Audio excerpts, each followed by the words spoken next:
ప్రకృతి వ్యవసాయం దీని సృష్టికర్త శ్రీ సుభాష్ పాలేకర్ గారు. పూర్తిగా ప్రకృతి వ్యవసాయం తెలియని వాళ్ళు ఇక్కడికి వస్తే దాంట్లో ఉన్న 4 సూత్రాలు చెప్పి వ్యవసాయంలో నా విధానంలో చెప్తాను. లేదు 5 దొంతర్ల పంట గురించి మాట్లాడమంటే దాని గురించి మాట్లాడతాను. సమయం 1 గంట మాత్రమే ఉన్నది. ప్రకృతి వ్యవసాయం అంటే గో ఆధారిత వ్యవసాయం అన్నా పాలేకర్ వ్యవసాయం అన్నా ఒకటే, సుభాష్ పాలేకర్ గారి కృషి అన్నా ఒకటే. ఇది అస్సలు తెలియని వాళ్ళు ఎవరు ఉన్నారో చెప్తే చేతులు ఎత్తితే దీని మీద మాట్లాడతా.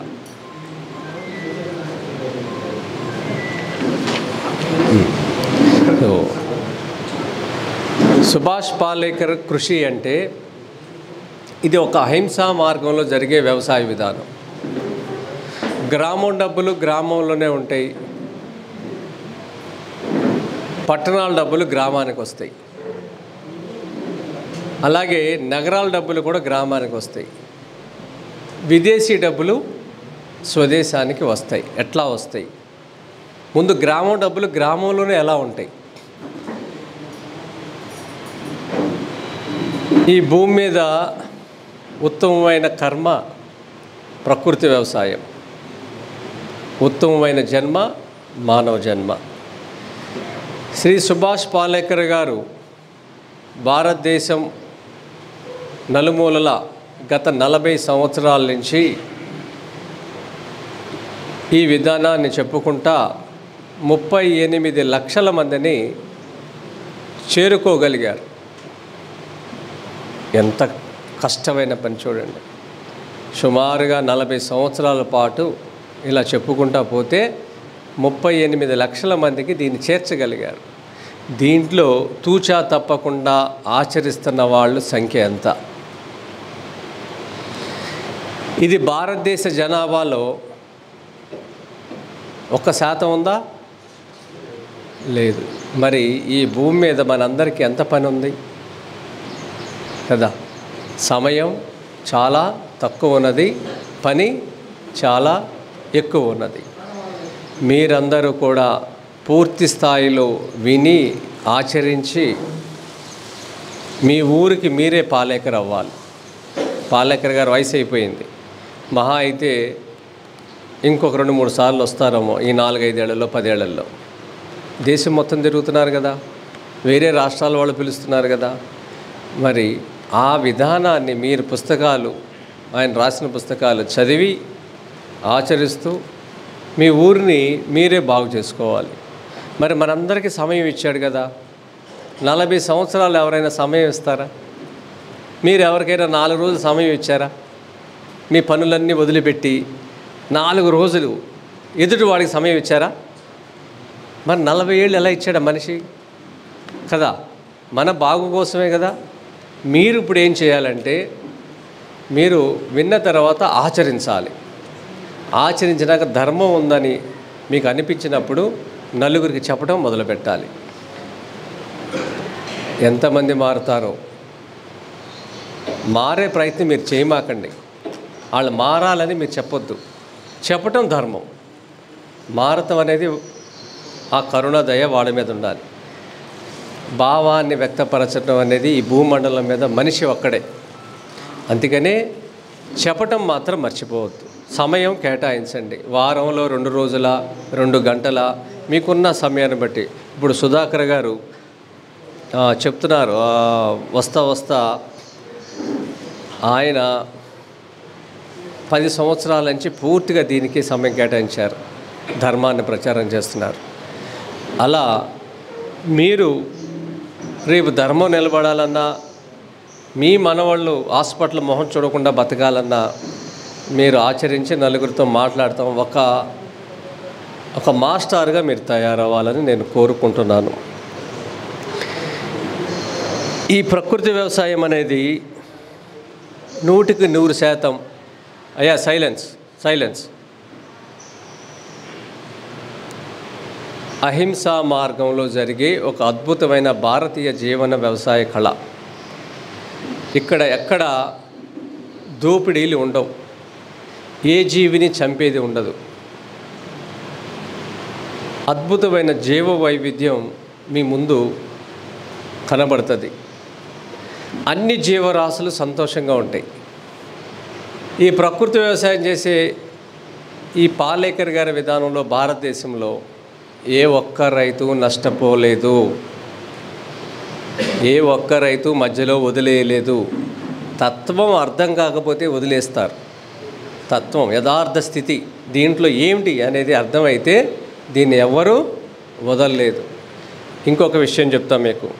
శ్రీ సుభాష్ పాలేకర్ గారు ప్రకృతి వ్యవసాయం చేసేవాళ్ళు ఎవరు ప్రభుత్వాల దగ్గర చెయ్యజాపరు.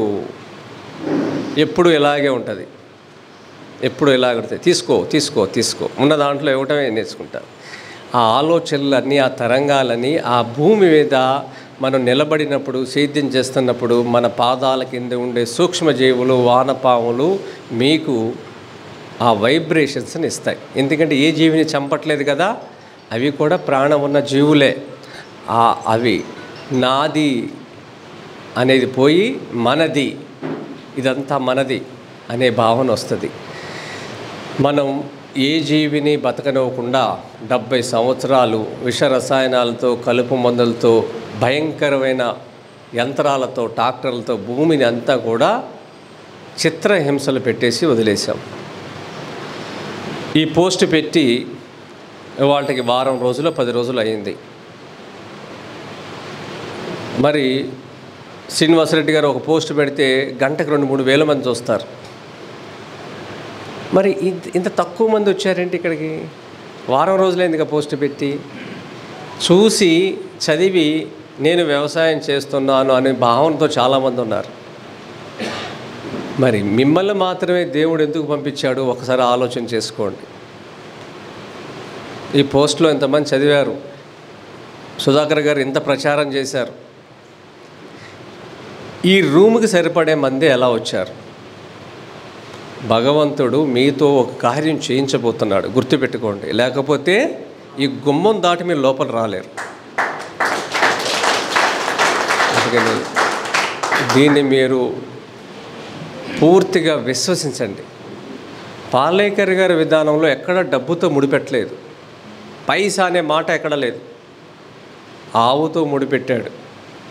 ఒక ఆవు ఉంటే చేసుకోవచ్చు 30 ఎకరాలు అనేది ఆయన చెప్తున్నది.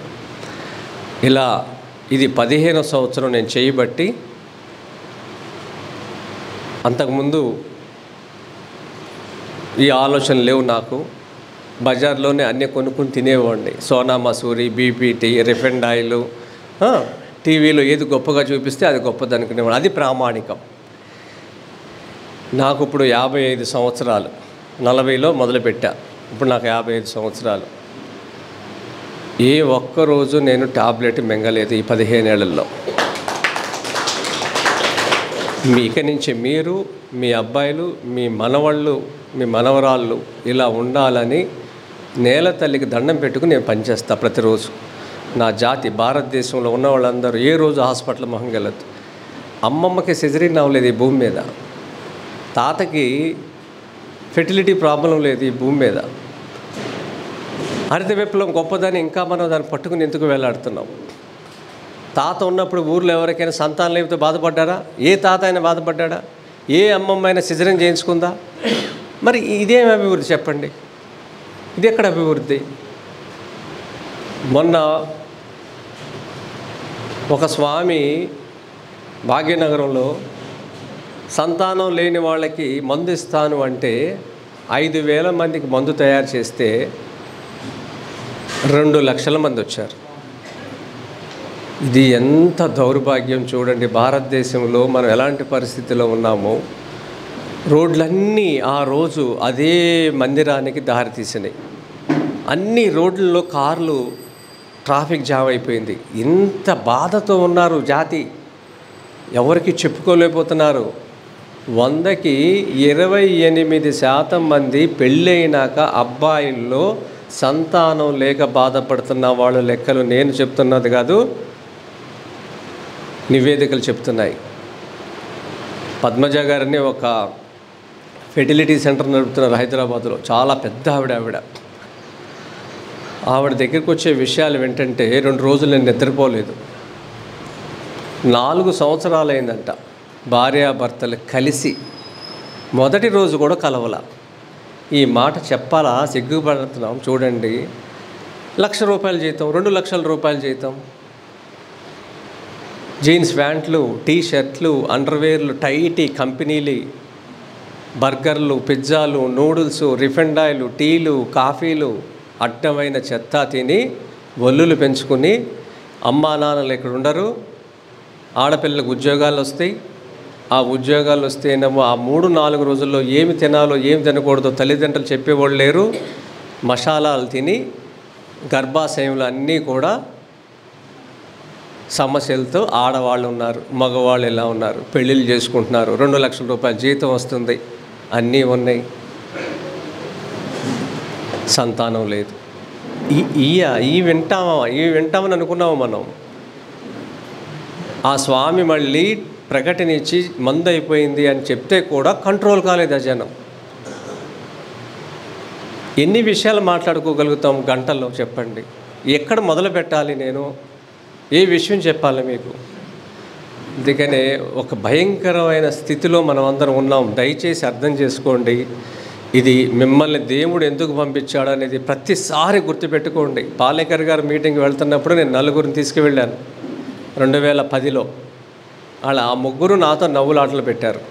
ఒక ఆవుతో 30 ఎకరాలు, మరి వీళ్ళందరూ ఎందుకు మారలేదు అని అన్న వాళ్ళు ఆ 3 చేయలేదు, నేను చేస్తున్నాను, దీంట్లో ధర్మాన్ని అర్థం చేసుకున్నాను. తర్వాత స్వామికి నైవేద్యం వాళ్ళని కోరుకున్నాను. కరెక్ట్గా 10 ఏళ్ళకి అదే శ్రీరామనవమి రోజున పాలేకర్ గారు మీటింగు మొదటిది నాకు అవకాశం ఇచ్చారు భాగ్యనగరంలో. మళ్ళీ 10 సంవత్సరాలకి స్వామి పాదాల దగ్గర ఈ బియ్యం పెట్టాను. ఇది యాదృచ్ఛికమే, అది యాదృచ్ఛికమే. 10 ఏళ్ళు పట్టింది. సో దీంట్లో నిజం లేదు అనుకుంటే స్వామి కొండ మీదకి ఎక్కించేవాడు కాదు మమ్మల్ని, అవునా కదా? మరి దీన్ని మీరు ఇంకా చక్క చేయాలి. మీకు అండ ఎవరు తెలుసా? డాక్టర్ గారు. ఎంత గొప్ప ఆయన తెలుసా? ఆయన ఒక్క మాట మాట్లాడి ఒక పోస్ట్ పెడితే మీరు పండించినవన్నీ. ఇప్పుడు నాగేశ్వర గారు ఏమన్నారు? నేను పండించినవి మార్కెట్కి నాకు సమస్య లేదు, ఇంకోళ్ళకి కూడా నేను మార్కెట్ చేసి పెడతాను. అసలు అన్నిటికైనా సులువైంది మార్కెటే. తిందాం అనుకున్న వాళ్ళ సంఖ్య పెరిగిపోతుంది రోజు రోజుకి. ఎట్లా? పెట్రోల్ బంకులో పెట్రోల్ కొడతా చూసారా, నెంబర్లు ఎలా స్పీడ్గా మారుతాయి, అంత స్పీడ్గా మారుతున్నారు జనం. నాకు కావాలని సంఖ్య అలా పెరుగుతుంది. పండించేవాడేడి? పండించేవాళ్ళదే ఇప్పుడు మార్కెటింగ్ అనేది ప్రాబ్లం లేదు. దీని మీద మీకు ఎన్ని రకాల ఆలోచనలు కావాలంటే నేను మళ్ళీ చెప్తాను ఇంకో శిబిరం ద్వారా.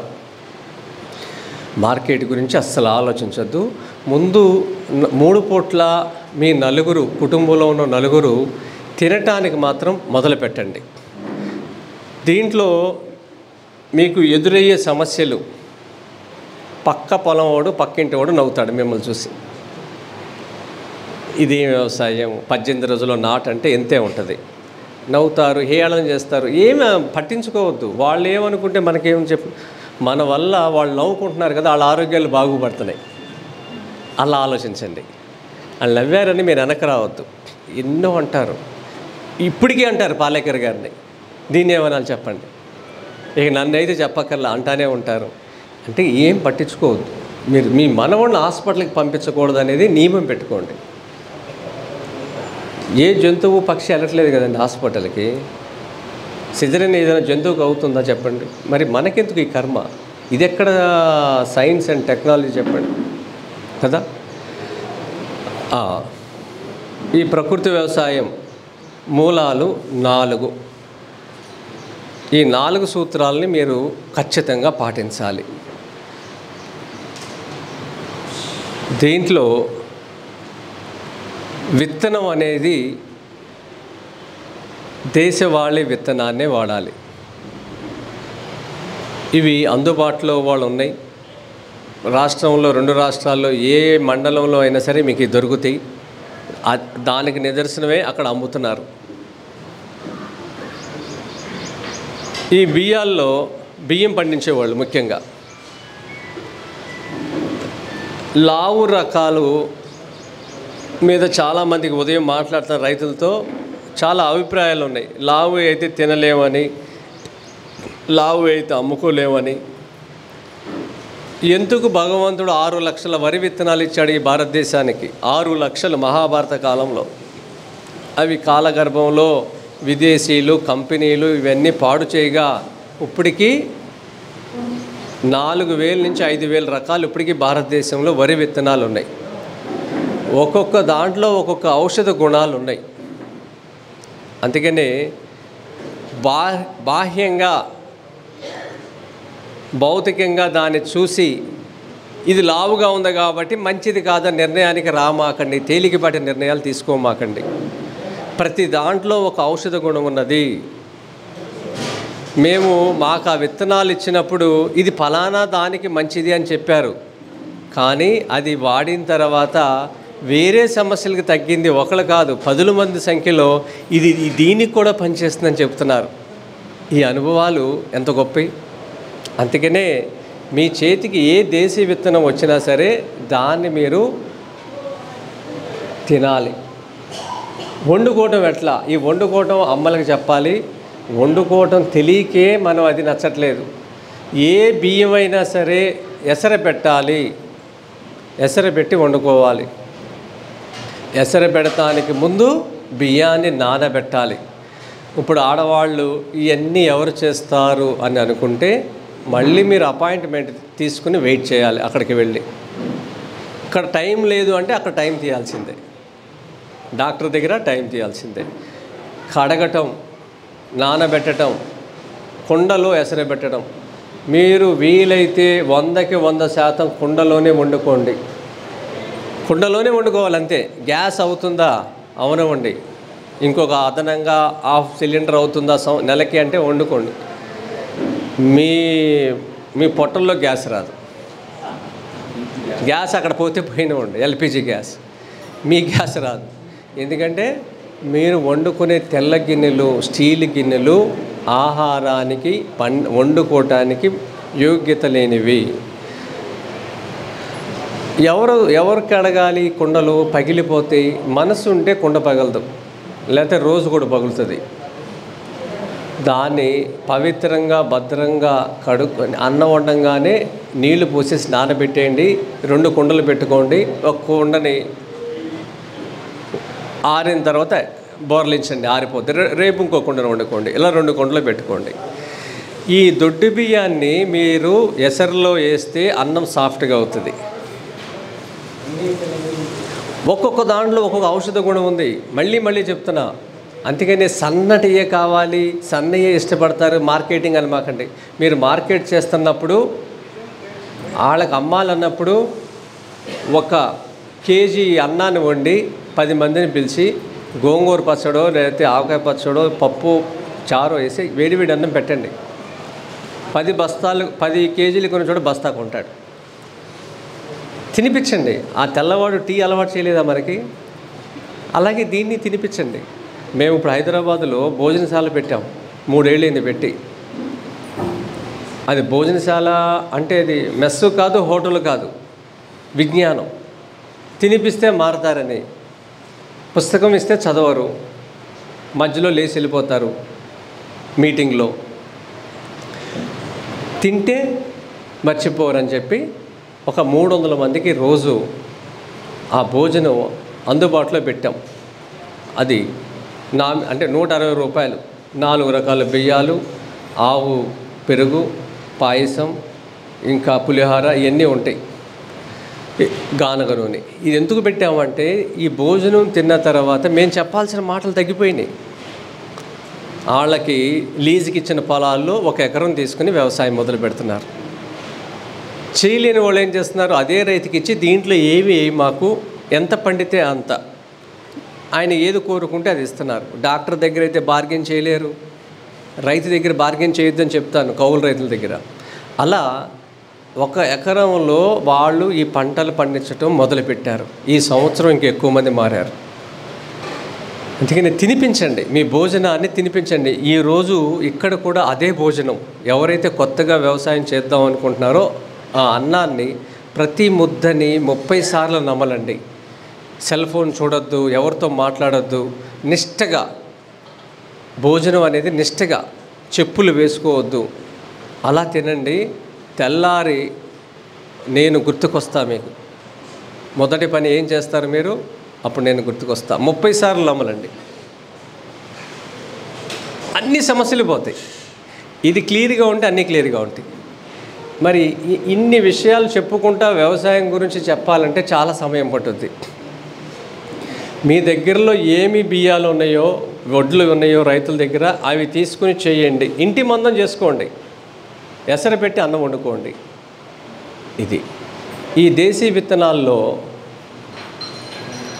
బాగా ఇష్టపడేది, ఎక్కువ మంది తినే దాంట్లో శ్రీకృష్ణదేవరాయలు ఇష్టపడింది, ఆయన రాసుకున్నది బహురూపి.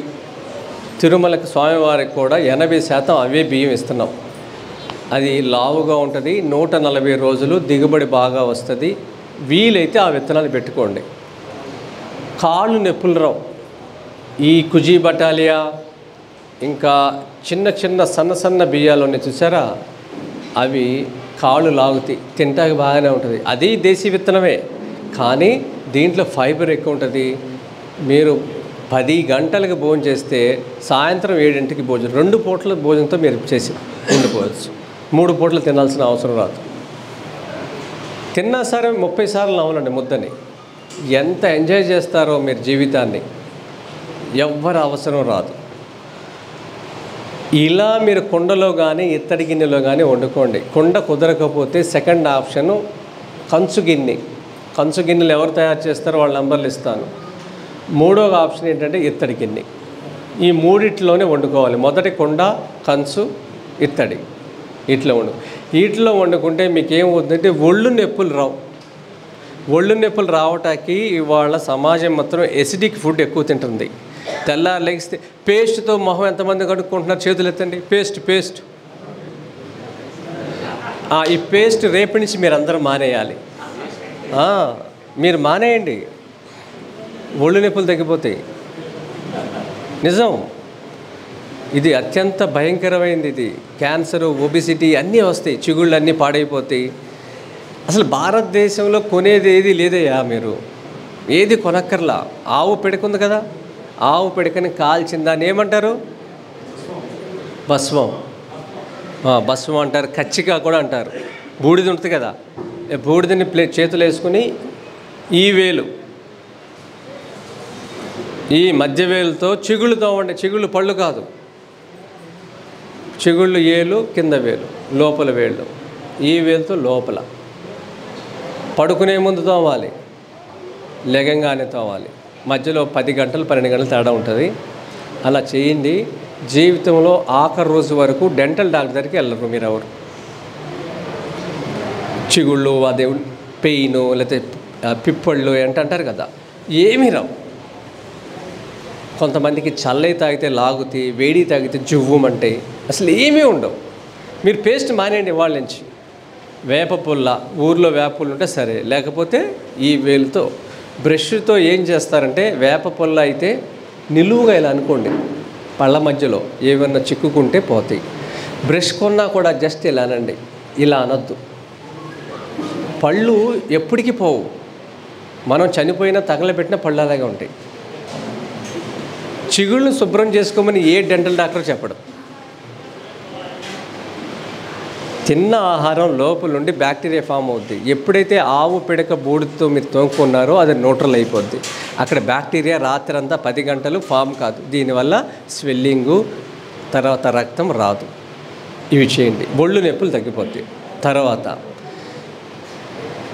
కాఫీ టీలు మానేయాలి, పూర్తిగా మానేయాలి. కాఫీ టీ ఇవన్నీ 100% ఎసిడిక్. పాలేకర్ గారు గత 3 ఏళ్ళ నుంచి వ్యవసాయం గురించి మాట్లాడలేదు, 1 డే మొత్తం ఈ ఫుడ్ గురించే మాట్లాడుతున్నారు. 1 డే మొత్తం ఇది 5 రోజుల్లో 4 రోజులు వ్యవసాయం గురించి చెప్తున్నారు, 1 రోజంతా చెప్తున్నారు. ఎంత ఎసిడిక్ ఫుడ్ తింటున్నాము మనం అనేది. అలాగే రిఫైన్డ్ ఆయిల్ మానేయాలి. మీ ఊర్లో గానుగలు నువ్వు, ఆయన దగ్గర ఉంది, వెంకటేశ్వర గారి దగ్గర గానుగ, అలా బయట ఉన్నారు. ఆ గానుగ నూనె మీరు వాడాలి. అమ్మ, ముఖ్యంగా మీరే ఎంత వాడాలి?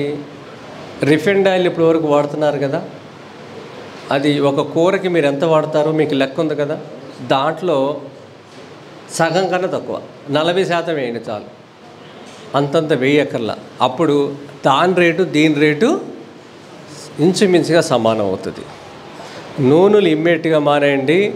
40 రోజుల లోపు మీకు ఒళ్ళు నొప్పులని తగలపోతాయి, గ్యాస్ నొప్పులని గ్యాస్ కూడా పోతుంది.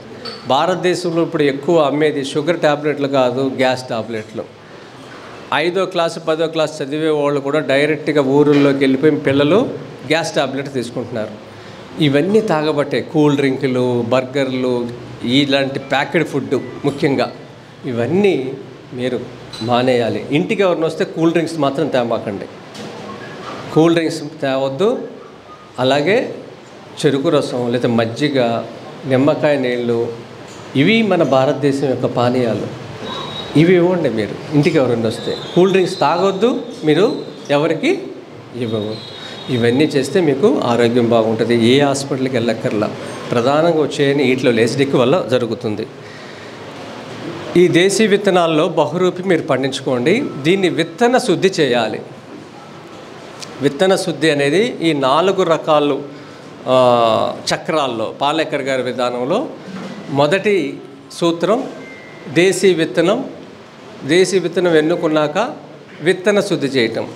ఈ విత్తనం మీద మనకి తెలియకుండా బోల్డ్ బ్యాక్టీరియా ఉంటుంది. ఈ భూమి అంతా, ఈ హాల్ అంతా బోల్డ్ బ్యాక్టీరియా ఉంది. మనం ఇక్కడ ఎంతమంది ఉన్నామో దీని కోట్ల రూపంలో ఉంటుంది. ఇక్కడ బ్యాక్టీరియా మన శరీరంలో ఉంటుంది, ప్రతి జంతువు మీద ఉంటుంది, పక్షి మీద ఉంటుంది, అన్ని చోట్ల బ్యాక్టీరియా ఉంటుంది. బ్యాక్టీరియాని ఈ భూమండలాన్ని కాపాడుతుంది, మంచి అయినా చెడైనా. దీన్ని ఇప్పుడు విత్తనం మీద కూడా ఉంటుంది. అది ఈ విత్తనం మీద ఉన్నప్పుడు విత్తన శుద్ధి చేసినప్పుడు మనకి తెగుళ్ళు, స్టెమ్ బోరర్ ఏదైతే తెల్లకంకి వస్తుందో చూసారా, ఆ తెల్లకంకి ఎలా వస్తుంది? విత్తన శుద్ధి చేయనప్పుడు అది వేరు దగ్గర నుంచి లోపలికి కాండంలోకి వెళ్ళిపోయి అది పురుగుగా మారి కట్ చేస్తుంది. అందుకనే విత్తన శుద్ధి అనేది ఏ పంటకైనా శుద్ధి చేయాలి. ఇది 4 సూత్రాల్లో ఒకటి. 2, విత్తనం నాటిన తర్వాత లేదా మొక్క నాటిన తర్వాత, నారు కానీ ఏదైనా సరే నాటిన తర్వాత 15 రోజుల తర్వాత జీవామృతం మీరు ఇవ్వాలి. జీవామృతం అంటే ఏమిటి? జీవామృతం అంటే ఎరువు కాదు, ఎరువు కాదు, మొక్కలకి ఎరువు కాదు. మనం పూర్వం హరిత విప్లవం ముందు ఆవులు నందులతో ప్రతి ఇల్లు ఉండేది. ఎవరి దగ్గర ఎన్ని ఆవులున్నా ఆ ఆవులకు సంబంధించిన పేడ, మూత్రంతో తడిసిన గడ్డి, ఇవన్నీ వాళ్ళ పొలాల్లోనే జల్లేవాళ్ళు. అవునా కదా? 10 ఆవులు ఉంటే 10 ఆవులది అక్కడే, 50 ఆవులు ఉన్నాయి 50 ఆవులది అక్కడే. అలా అని ఎక్కువ జల్లితే ఎక్కువ పంట వస్తాకి ఎక్కడ దాఖలాలు రుజువు కాలేదు. ఎంత వేయాలో అంత వేయాలి. ఇలా మనం ఒక ఆవుతో 30 ఎకరాలు చేయాలని దీని మీద ఆయన రీసెర్చ్ చేశారు. అందుకనే ఈ జీవామృతం అనేది ఎరువు కాదు, ఇది కల్చర్. కల్చర్ అంటే ఒక తోడు. పాలు ఉన్నాయి కదా, ఇంట్లో వాళ్ళు ఏం చేస్తారు? పాలని తోడు పెట్టాలంటే మజ్జిగ పోస్తారు. తెల్లారికి ఏమవుతుంది? ఆ మజ్జిగలో తోడులో పెరుగు. ఏముంది దాంట్లో? బ్యాక్టీరియా. ఇప్పుడు మనం మాట్లాడుకున్నాం కదా, ఈ సృష్టి అంతా బ్యాక్టీరియానే.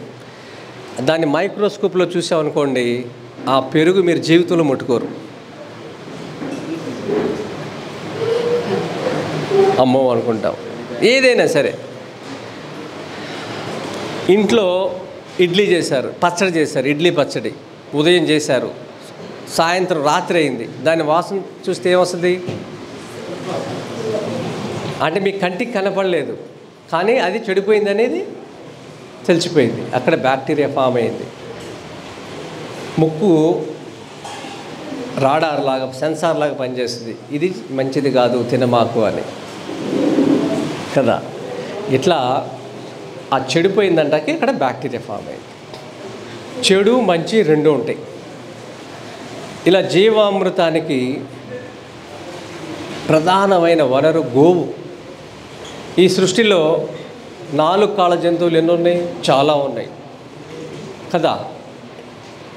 అన్ని 4 కాళ్ళ జంతువులతో సేద్యాలు చేశారా మన తాతలు? చేయలేదు కదా.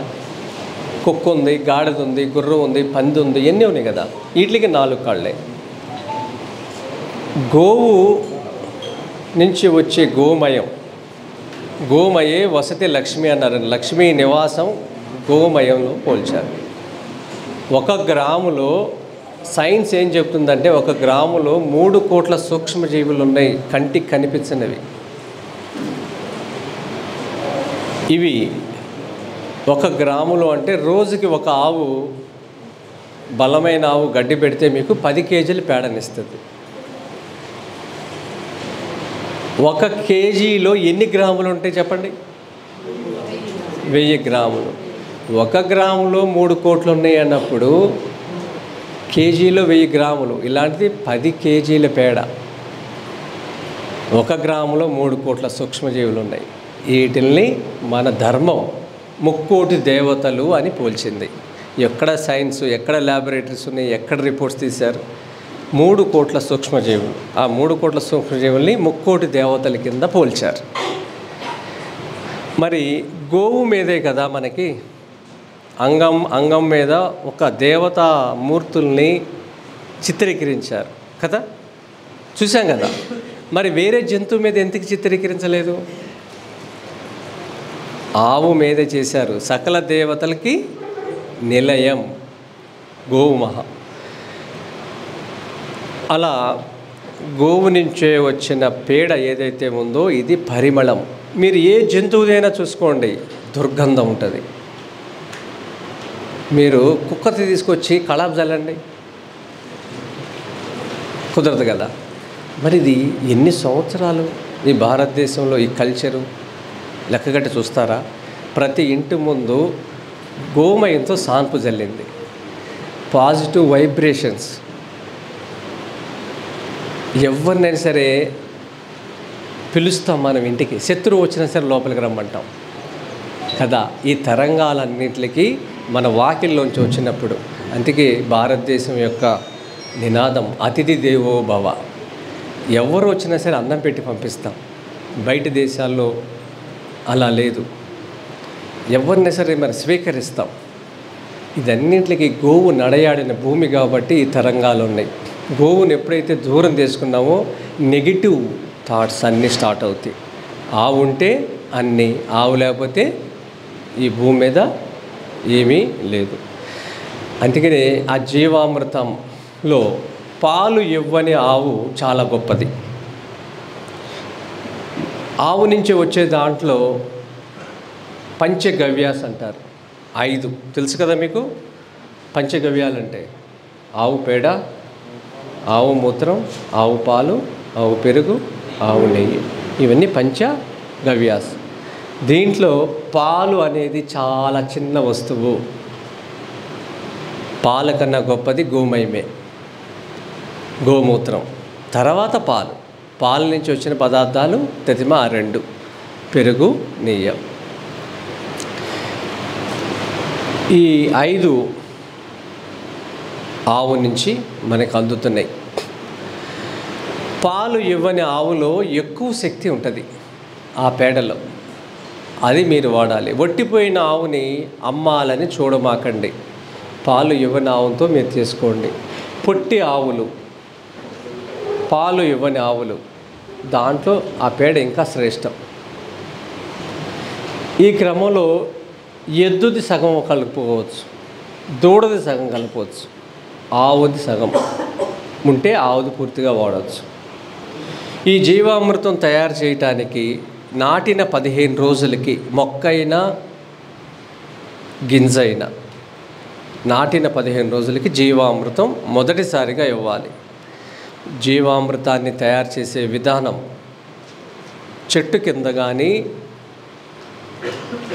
నీడన పాక ఉంటే పాకలో కానీ పెట్టుకోవాలి, లేకపోతే తాటి ఆకుతో కప్పుకోవాలి. నేరుగా ఎండ పడకూడదు, ఆ బ్యాక్టీరియా అంతా చనిపోతుంది. దీన్ని 10 కేజీల తాజా పేడ రాత్రిది, ఈరోజు ఉదయాన్ని మీరు వాడుకోవచ్చు. ఎంత తాజా పేడ అయితే అంత మంచిది. మళ్ళీ చెప్తున్నాను, పాలు ఇవ్వని ఆవులు తెచ్చుకోండి.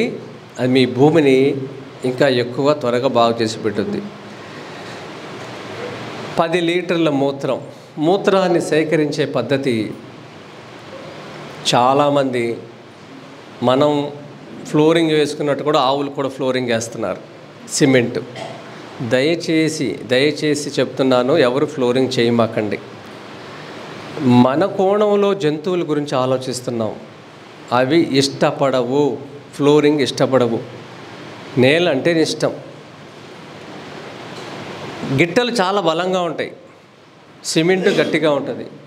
దూడలు అమ్మ దగ్గర పాలు తాగుతాకి వదలంగానే స్పీడ్గా వస్తాయి. ఇంతలో అక్కడ పేడామూత్రం ఉంటుంది. ఒక్కసారి దాని మీద కాలేస్తే 2 కాళ్ళు ఇలా సీతాకోక చిలుకలాగా విడిలిపోయి నడాలు ఇరిగిపోయి కొన్ని 100 కేసులు చూశాను నేను భారతదేశంలో.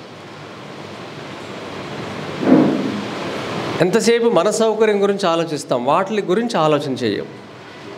మరి మూత్రం ఎలా సేకరించాలి? మీరు వ్యవసాయం చేయాలంటే 4 గంటల 30 నిమిషాలు ఖచ్చితంగా లెగాలి. 5 గంటల మధ్యలో ఆవును లేపంగానే మూత్రం పోస్తుంది.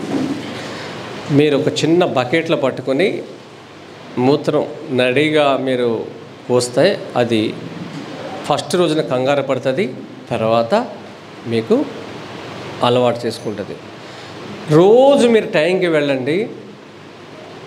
మీకోసం 5వ రోజున ఒకవేళ లేటుగా వెళ్తే మీకోసం వెయిట్ చేస్తుంది. 2-3 అంత స్పృహ ఉంటుంది, అంత స్పృహ ఉంటుంది. అలా మీరు మూత్రాన్ని సేకరించి ఒక డ్రమ్ములో నిల్వ పెట్టుకోండి. ఆ డ్రమ్ము ఎండలో ఉండకూడదు. ఈ 200 లీటర్ల బ్లూ డ్రమ్ములు ఉంటాయి కదా, దాంట్లో నిల్వ పెట్టుకోండి. ఎంత పాతదైతే అంత మంచిది. నెల, 2 నెలలు, సంవత్సరం, 5 ఏళ్ళు, 10 ఏళ్ళు మీ ఓపిక. పాత మూత్రం, కొత్త పేడ 2 కలిపేసి 10 కేజీలు పేడ, 10 లీటర్ల మూత్రం ఒక డ్రమ్ములో వేయండి. దాంతోపాటు 2 కేజీల బెల్లాన్ని దంచండి, నీళ్ళు కలపండి. శ్రీరామనవమికి రాముల వారి పానకం ఉంటుంది కదా, అలా కలిపేసి ఆ బెల్లం ద్రావకాన్ని పేడలో వేసేయండి. అలాగే శనగపిండిని 2 కేజీలు తీసుకుని కొంచెం నీళ్లు పోసి బజ్జీ పిండిలా కలపండి. ఒకేసారి నీళ్ళు పోస్తే అది ఉండలు అవుతుంది. దీంట్లో శనగపిండి మీరు వాడండి. ఏది తక్కువ ఉంటే అది వాడండి. శనగపిండి, మినప్పిండి, ఉలవల పిండి, ఏదైనా ద్విదళానికి సంబంధించింది. పల్లీ పిండి వాడకూడదు. ఇది మీరు వాడండి. ఇది అంతా 2 కేజీలు దాంట్లో పోసేయండి. దోసెడు మట్టి దాంట్లో వేయండి. దోసెడు మట్టి. గతంలో స్ప్రేలు వాడకుండా నేను వస్తున్నప్పుడు చూసా, మొత్తం ఖమ్మం జిల్లా మొత్తం గట్ల మీద అన్ని స్ప్రే మందులే ఉన్నాయి. ఇంత గౌరవ 2 రాష్ట్రాల నుంచి ఎక్కువ మంది క్యాన్సర్ పేషెంట్లు తయారు చేస్తున్నారు.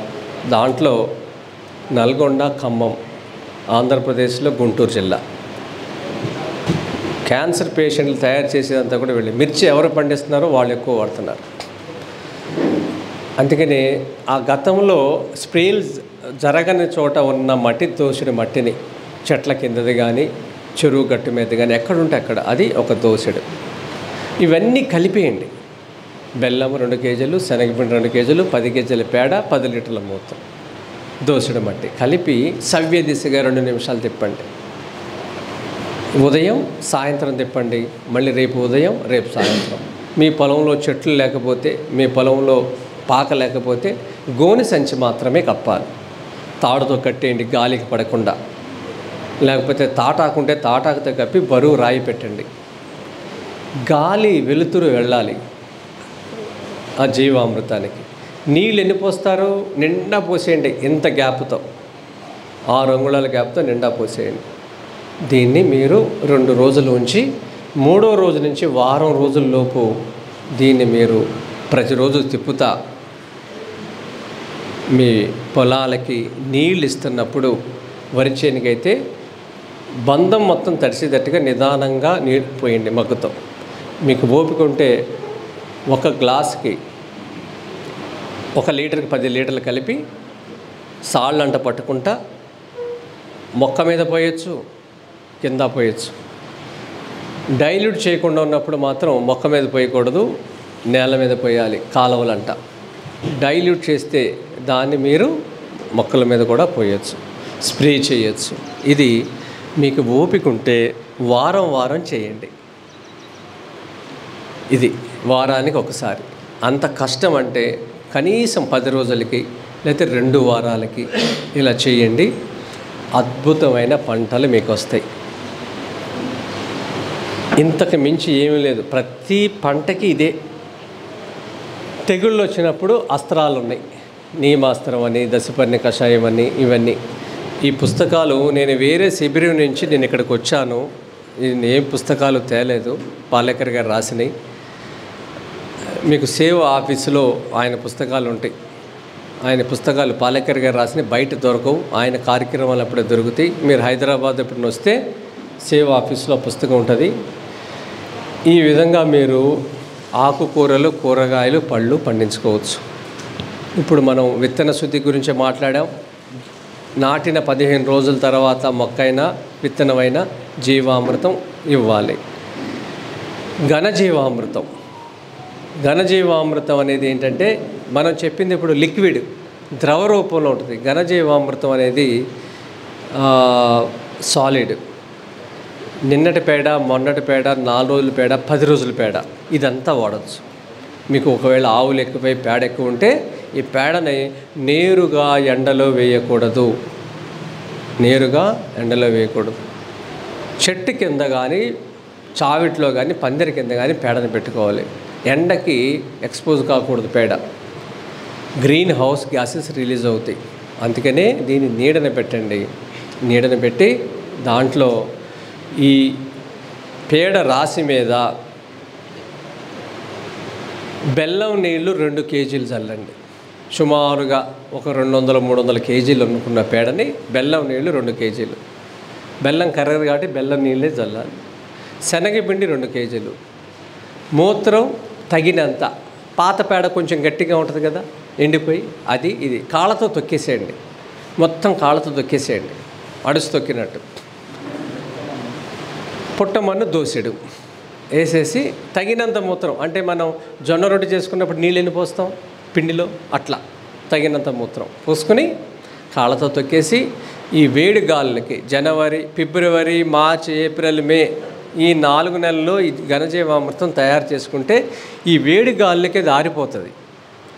2 రోజులు 3 రోజుల తర్వాత పారతో తిప్పండి, కిందది మీద తిప్పండి. ఇంకో 2 రోజుల్లో ఆరిపోతాయి. 5-6 రోజుల్లో పూర్తిగా ఆరిపోతుంది. దీన్ని నిల్వ పెట్టుకోండి, గోనె సంచుల్లో పెట్టుకోండి. లేకపోతే రూములో కింద రాళ్ళు వేయొద్దు, రాళ్ళు లేకుండా దాచిపెట్టుకోండి. 2 సంవత్సరాలు దీన్ని వాడుకోవచ్చు. ఎండ తగలకుండా, నీళ్లు పడకుండా ఉంటే, నేల మీద ఉంటే 2 సంవత్సరాలు. అంత స్టాక్ పెట్టలేము మనం. దీన్ని మీరు ఎకరానికి ఆరింది 200 కేజీలు.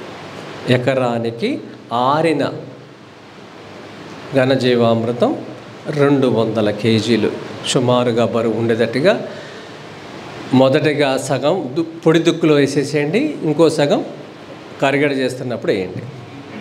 ఇట్లా. ఇక నర్సరీలో మీరు మొక్క 18 రోజుల మొక్కను నాటుకోవాలి. మనం ఏదైతే నారుమడి పూసుకున్నామో 18 రోజుల మొక్కను నాటుకోవాలి. ఎందుకు 18 రోజుల మొక్కను నాటుకోవాలంటే తల్లివేరు అప్పుడే స్టార్ట్ అవుతుంది. తల్లివేరు బలంగా భూమిలోకి వెళుతుంది. సరైన సమయానికి పిల్లోడికి పెళ్లి చేసినట్టు. మీరు 1 రోజులు 35 రోజులు నాట్లు పెట్టారా, 45 ఏళ్ళకి మీ అబ్బాయికి పెళ్లి చేసినట్టు. 45-50 ఏళ్ళకి పెళ్లి చేస్తే ఏమైనా ఉపయోగం ఉంటుందా? అలా అలాగే కరెక్ట్ టైంకి దానికి 18 రోజుల్లో నాట్లు పెట్టేయాలి. ఇంతే ఉంటుంది. అప్పుడు నాటే క్రమం ఎట్లా, ఒక తాడు తీసుకోండి, ఈ మూల నుంచి ఆ మూలకి 12 అంగుళాలు లేదా 15 అంగుళాలు, 18 అంగుళాలు ముడి వేసి గుర్తులు పెడతారు కదా, ఆ గుర్తుల్లో మనం ఎర్రతాడు పెడితే బురదలో కనపడుతుంది. ఇలా అడ్డంగా నుంచోండి, అక్కడో మనిషి ఇక్కడో మనిషి, మధ్యలో ఆడవాళ్ళు నాటుతారు ఆ గుర్తుల దగ్గర.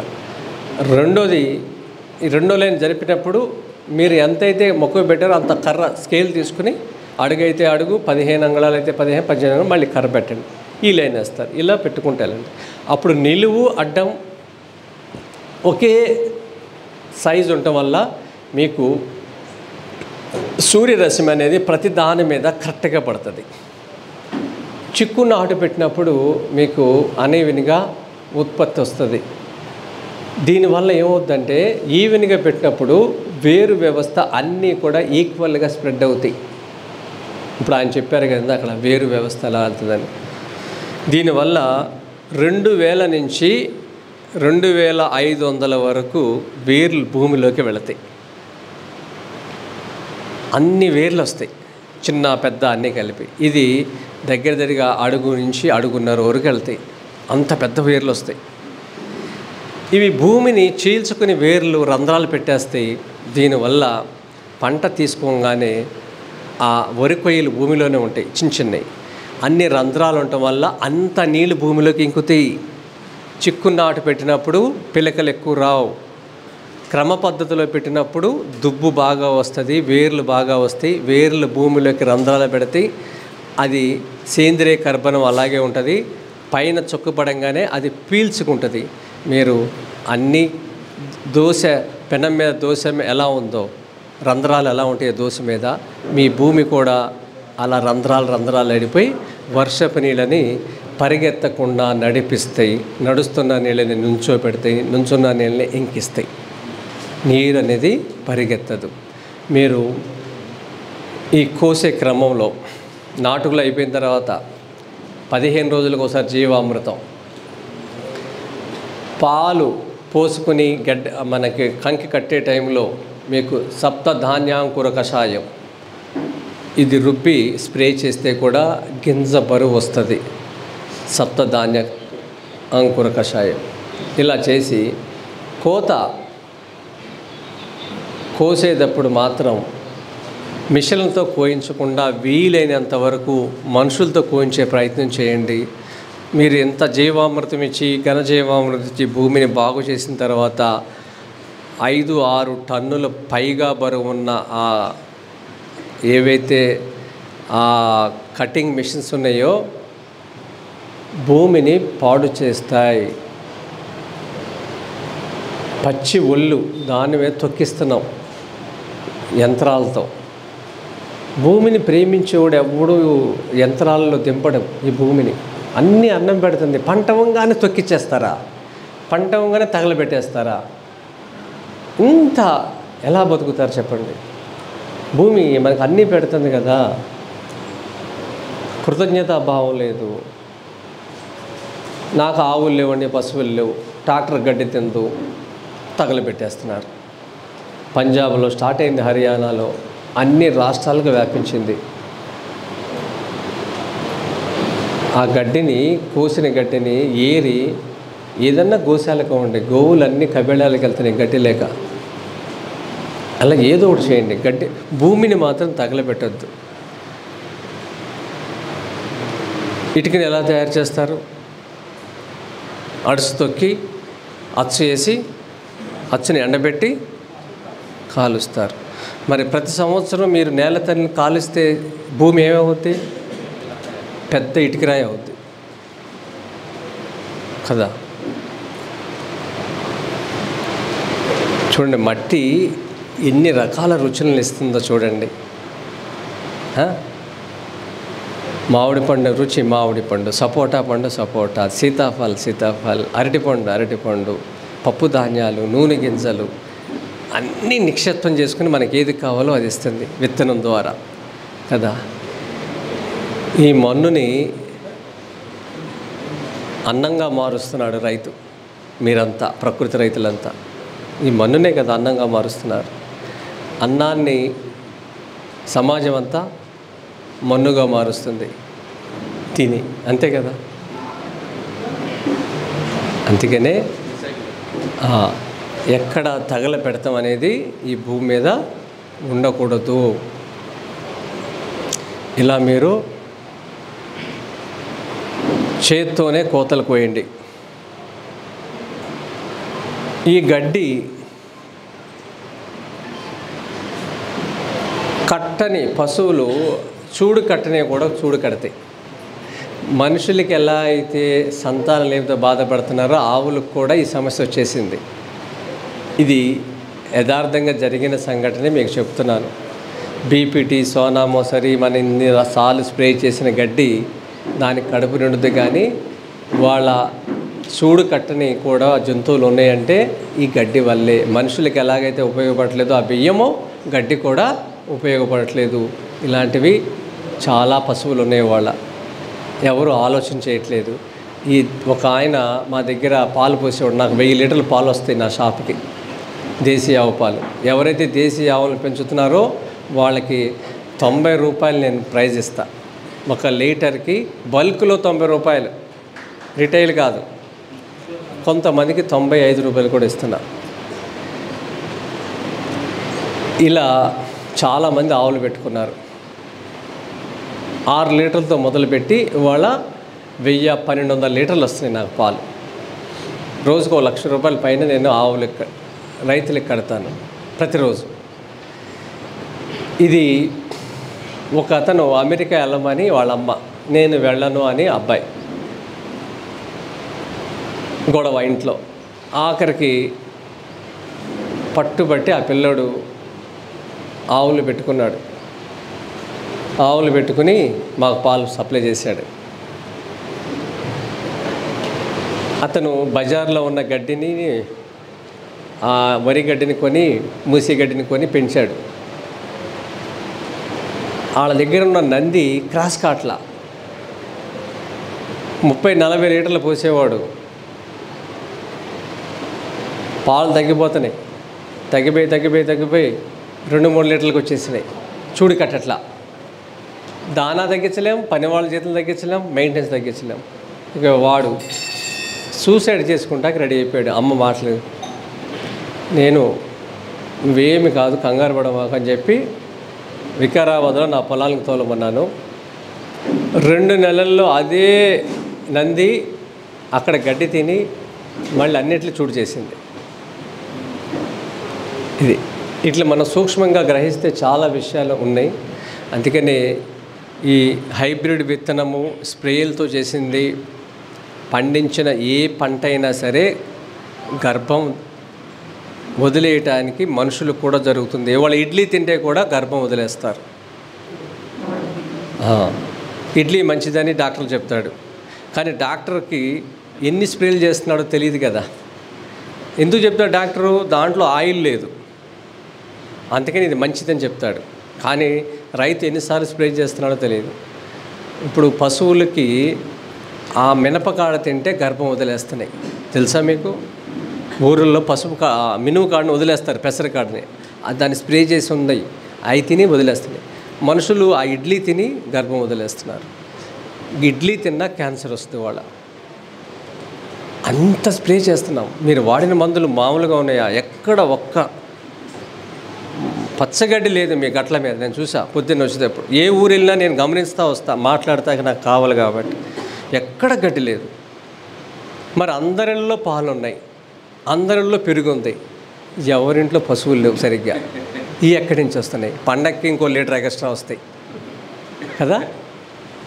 మరి కదా క్యాన్సర్లో ఎంతమంది డాక్టర్లు వచ్చి చెప్తే అవుతుంది, మీరు మారకపోతే. అందుకనే ఇంటి మందం కోసం పండించుకోండి, అమ్మటాకు వద్దు. తర్వాత అనుభవంలోకి వచ్చినాక అమ్మటం అనేది చేద్దాం. ముందు మీరు తినండి 3 పూట్ల. ఇది జీవామృతం, ఘనజీవామృతం అయింది.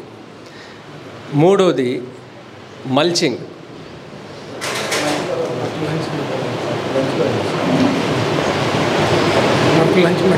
అది 2 నిమిషాలు, ఈ కరెక్ట్గా 2 o'clock ఆపేస్తా. మల్చింగ్ అనేది ఏంటంటే భూమిని నేరుగా వదిలేయకూడదు, ఏదో ఒక పంటతో కప్పి పెట్టాలి, అంతర పంటలు వేయాలి. అది వరిలో అంతర పంటలు ఎలా వేస్తాం? కష్టం కదా. వరిలో పంట అయిన తర్వాత మనం 2వ పంట ఏం వేస్తాం? మళ్ళీ వరి పెట్టమాకండి. ఆ ప్లేస్లో మీరు మినుము కానీ, నువ్వులు కానీ, పెసలు కానీ వేయండి. ఆ పంట అయిన తర్వాత జనుము జల్లండి, జీలుగు జల్లండి. అలా పంటని కప్పి పెట్టాలి. దాన్ని మళ్ళీ కరగడి చేసి పెడితే సేంద్రీయ కర్బనం పెరుగుద్ది. దీన్ని మల్చింగ్ అంటారు, లైవ్ మల్చింగ్ అంటారు. ఇంకోటి స్ట్రా మల్చింగ్ అంటే గత పంట అవశేషాలు ఏవైతే ఉన్నాయో, ఆవుల దగ్గర గడ్డి, గాదం, అవన్నీ కూడా భూమిని కప్పిపెట్టాలి. ఎప్పుడు మన శరీరాన్ని ఎలా కప్పుకున్నామో భూమిని కూడా కప్పిపెట్టాలి. దీన్ని మల్చింగ్ అంటారు. ఇది 3వ సూత్రం. 4 వాప్సా. అసలు వాప్సా అంటే ఏంటి? వాప్సా అనేది ఎలా తయారవుద్ది? వాప్సా అనేది మనం పండించిన పంటకు సంబంధించిన అవశేషాలు ఎప్పుడైతే భూమి మీద పరిచామో, వర్షం పడుతున్నప్పుడు, మంచు ఉన్నప్పుడు, పంటకి నీళ్ళు ఇచ్చినప్పుడు, జీవామృతం మనం ఇచ్చినప్పుడు అది మొత్తం కూడా సేంద్రియ కర్బనంగా మారుతుంది. సేంద్రియ కర్బనంగా మారి 50% దాంట్లో మీకు ప్రాణవాయువు, 50% ఆక్సిజన్, ఈ 2 కలిసి మీకు అక్కడ వాప్సా నిర్మాణం చేస్తాయి.